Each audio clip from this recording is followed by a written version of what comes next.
sait ce qu'ils ont vu de l'autre côté?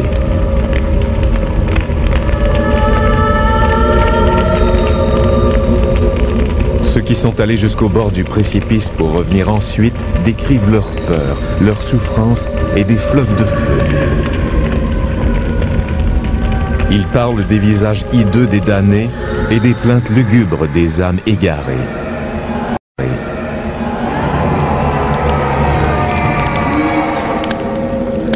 Charles McCaig est l'un de ces hommes. C'était horrible. C'était tout simplement incroyable. L'infirmière m'a dit que mes cheveux étaient tout hérissés et mes pupilles dilatées. Tous ceux qui étaient là savaient que j'étais terrifié.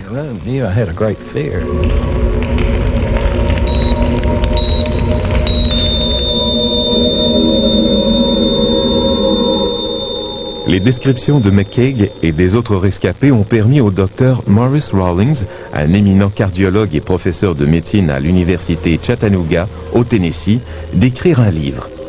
Même s'il ne croyait ni en Dieu ni au diable avant cette journée fatidique de janvier 77.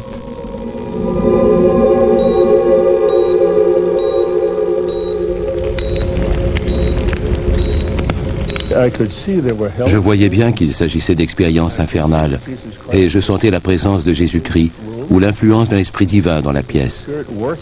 Je pensais, je suis médecin, c'est moi le responsable ici, mais je me sentais tout petit. Ces événements ont transformé la vie du Dr Rawlings et modifié le cours de la recherche sur les expériences de vie après la mort.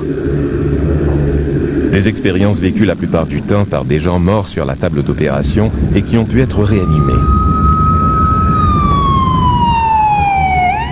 Aux États-Unis, 11 millions d'individus ont rapporté avoir vu le fameux tunnel de lumière au moment de leur mort clinique. Depuis peu, certains d'entre eux ont enfin décidé de rompre le silence et de raconter leur histoire. Selon le Dr Rawlings, beaucoup d'entre eux ont vu l'enfer, préférant ensuite oublier cette insoutenable vision, preuve tangible de l'échec de leur vie terrestre.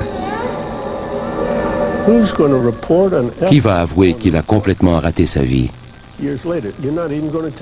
On n'en parle même pas à ses parents ou à sa famille. Quelques-uns en profitent pour réformer leur cœur. D'autres subliment cette expérience négative ou doivent l'enfouir dans leur mémoire pour arriver à la tolérer. Rawlings prend connaissance du phénomène le jour où Charles McCaig meurt plusieurs fois dans son bureau des suites d'une crise cardiaque. Il le voit et l'entend décrire l'enfer tandis qu'il se bat pour survivre. Il n'arrêtait pas de répéter « Je suis en enfer ». McCaig n'est pas la seule victime. Quand on leur demande des détails au sujet de leur mort clinique, d'autres rescapés décrivent des scènes macabres, hideuses, rappelant les images sataniques imaginées par les grands peintres de l'histoire. La vision des 4 fleuves de feu du Satan brossés par Giotto au XIVe siècle leur est commune, tout comme des descriptions semblables au Satan bestial de Francesco Traini. La plupart d'entre eux avaient l'impression de flotter au-dessus de scènes infernales où les flammes léchaient les corps nus des damnés, pressés l'un contre l'autre comme dans une fresque de Signorelli. Les découvertes qui ont poussé le Dr Rawlings à écrire « To Hell and Back » sont étrangement reflétées dans le Purgatoire de Bosch, peint au XVe siècle. On y retrouve le fameux tunnel de lumière blanche, mais on y voit aussi les esprits terrestres englués dans la pénombre, au milieu de nulle part. C'est l'odyssée de Charles McCaig qui amène finalement le Dr Rawlings à discerner le côté macabre de l'au-delà. En janvier 1977, souffrant de douleurs thoraciques, McCaig se présente à son centre de diagnostic. J'étais au centre de diagnostic parce que je croyais que j'avais fait une crise cardiaque au travail. Ils voulaient me faire passer une épreuve d'effort avant de me renvoyer chez moi. Pendant l'épreuve, j'ai regardé les signaux du moniteur et j'ai compris que ça n'allait pas. La ligne ne zigzaguait pas du tout, comme si mon cœur avait cessé de battre. C'est à ce moment-là que je suis tombé.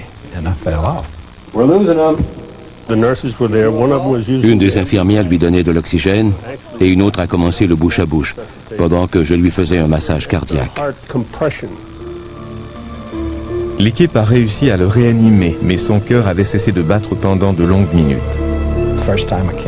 La première fois qu'ils m'ont réanimé, j'étais absolument terrifié. J'avais vécu une expérience horrible, mais je n'y comprenais rien. Le docteur m'a demandé ce qui se passait et j'ai répondu « Je reviens de l'enfer ». Il criait « Docteur, n'arrêtez pas ». D'habitude, il crie plutôt « Lâchez-moi, vous me brisez les côtes ». Lui, il m'a dit « Chaque fois que vous arrêtez, je retourne en enfer ».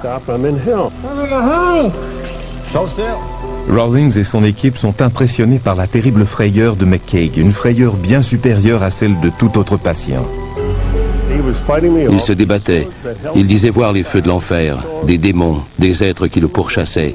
Et il répétait « Je suis en enfer, priez pour moi ».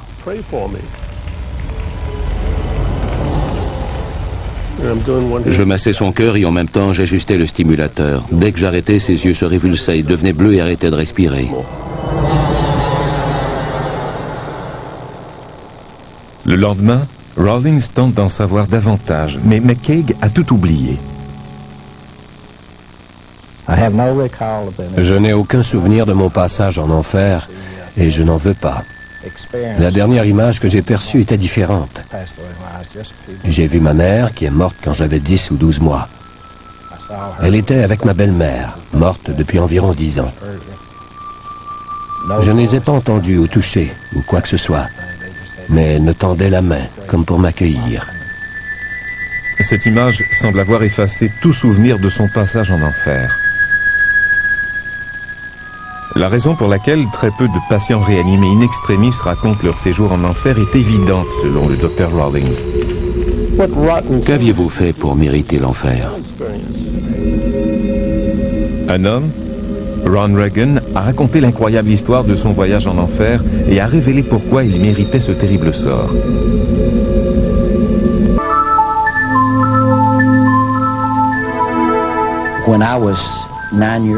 À l'âge de 9 ans, je vivais dans les montagnes du Tennessee. Nous étions très pauvres. Mon père n'était pas religieux, il était alcoolique et violent. Il passait son temps à crier, à jurer et à nous battre.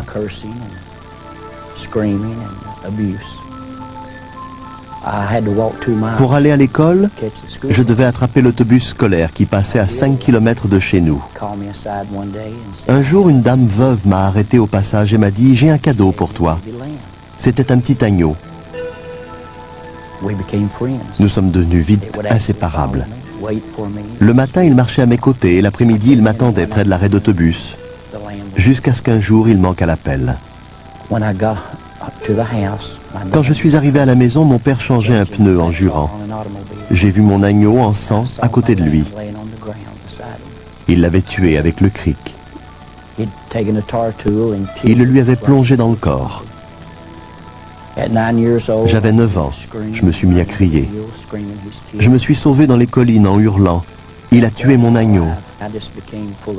Et je me suis senti envahi par la haine et par la violence. Je ne comprenais plus rien à la vie. À l'âge de 12 ans, je faisais des fugues et j'avais un dossier aux services sociaux. À 15 ans, j'étais détenu pour homicide involontaire dans un centre d'éducation surveillée. J'avais volé une voiture et en fuyant la police, j'avais eu un accident. Il y a eu des morts. On m'a enfermé jusqu'à l'âge de 18 ans. Durant tout ce temps, j'étais habité par la haine, la colère et la violence.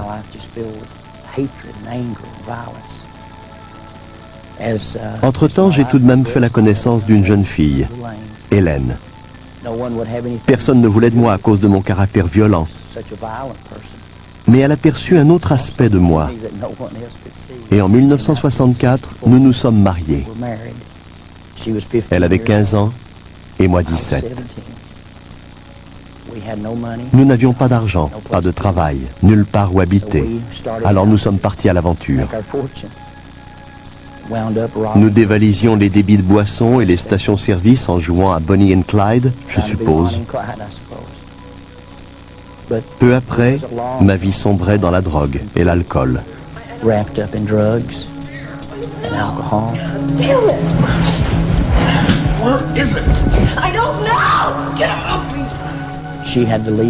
Elle m'a quitté à cause des sévices que je lui infligeais. Ça devait faire 8 ans que je traînais dans les rues d'Atlanta, en Géorgie. Je faisais partie d'un groupe de motards, les Iron Cross Bikers. Et je pensais que ce style de vie violent me convenait bien.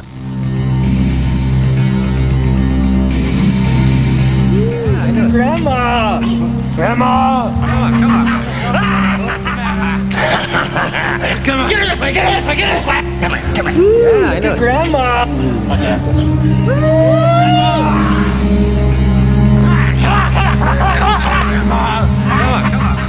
Un matin, je me suis réveillé dans la prison de Fulton Tower, à Atlanta. Ils m'ont dit, on n'en finit pas de t'arrêter pour coups, blessures et usage illégal d'une arme à feu. On a décidé de t'interroger au sujet des meurtres qui ont eu lieu ici, à Atlanta. Je ne savais même pas si j'étais coupable. Je ne me souvenais de rien, j'avais pris trop de drogue.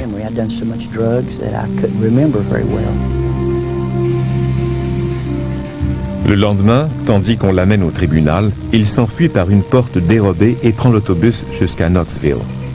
Il se réfugie auprès de son ex-femme et de son fils de 6 ans. Quelques jours plus tard, bourré de drogue, il attaque un homme à la porte d'un magasin. Son fils est témoin de l'agression. J'ai senti la haine m'envahir et je l'ai frappé.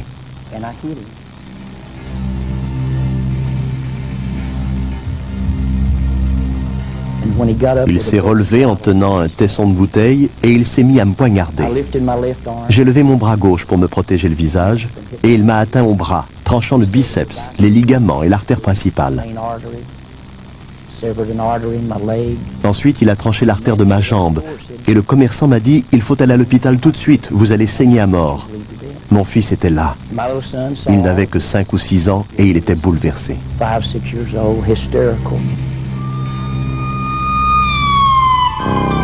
Quelques minutes plus tard, affalé au fond d'une ambulance, Reagan meurt et se retrouve aux portes de l'enfer. L'ambulancier m'a regardé et il m'a dit « Croyez-vous en Dieu ?» Je ne savais même pas de quoi il parlait. Sir, do you know the Lord? Jesus? I don't know any Jesus. Well, you better talk to him because you're in a serious condition. Damn you! And in a matter of minutes, l'instant d'après, j'étais au milieu des flammes. Comme si l'ambulance avait soudainement explosé. Je sentais l'odeur du feu, ou plutôt un mélange de soufre et de fumée. J'entendais des cris. Au bout d'un moment, j'ai eu l'impression de survoler les flammes. Et je me suis retrouvé au-dessus d'un petit lac entouré de falaises.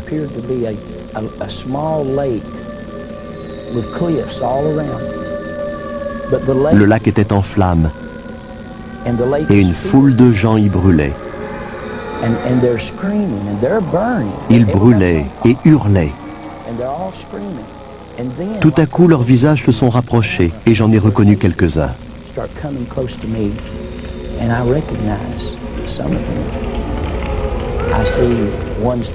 Certains d'entre eux étaient morts d'une surdose ou avaient pris le volant un soir d'ivresse. D'autres avaient été tués durant un vol à main armée ou au cours d'une bagarre. Ils criaient tous mon nom. « Ronnie, ne viens pas. Tu ne pourras plus repartir. »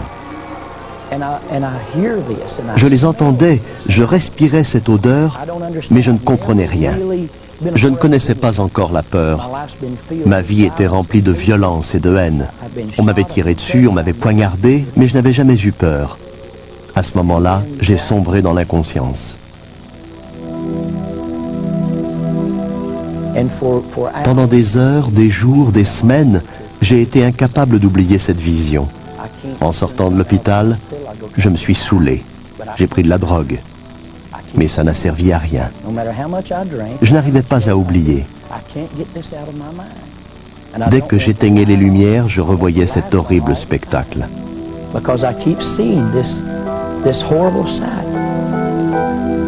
Le lendemain, sa femme le convainc de l'accompagner à l'église.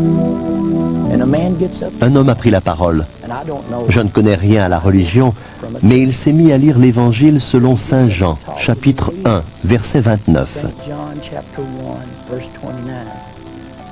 Voici l'agneau de Dieu qui ôte le péché du monde. Il aurait pu lire n'importe quoi d'autre et je n'y aurais rien compris.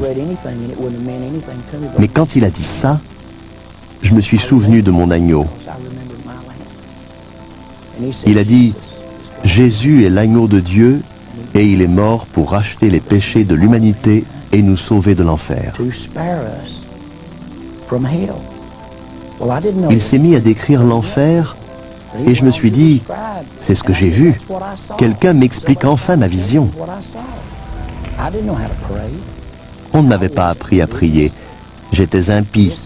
Mais j'ai dit, mon Dieu, si vous existez, si Jésus existe, et que vous essayez de communiquer avec moi, par pitié, tuez-moi ou guérissez mon âme.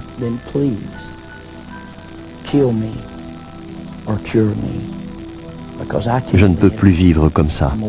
Je suis un père indigne et un mauvais mari. Je n'arrive même pas à garder un emploi. Par pitié, tuez-moi ou guérissez mon âme. Ce matin-là, j'ai pleuré. Une digue s'est rompue en moi, libérant dans un torrent de larmes toute la haine, la colère et la violence que j'avais emmagasinée depuis l'âge de 9 ans. J'ai aussitôt éprouvé le besoin de raconter mon histoire à tous ceux qui voudraient l'entendre. Ça fait 22 ans que je la raconte. Today, I'm still telling the story.